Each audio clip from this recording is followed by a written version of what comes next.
জঙ্গি হামলাও সয়ে কার্গিল ত্রাস বয়ে কাশির থেকে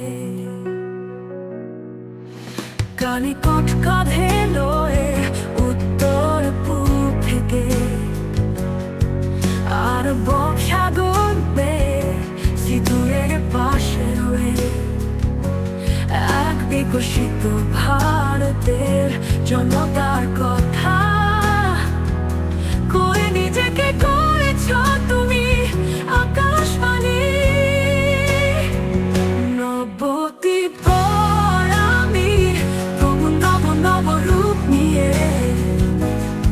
মিডিয়াম শর্ট থেকে FM হয়ে হয়ে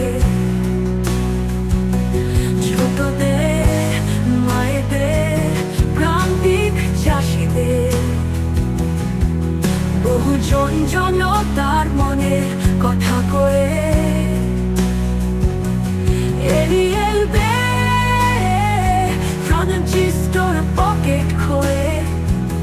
আজ মুঠোফোন হয়ে নগর শহর ও বন্দর পৃথিবীর সীমানা ছাড়িয়ে মহাকাশ হয়ে বিশ্ব মাগরিক আজ আমি আকাশবাণী।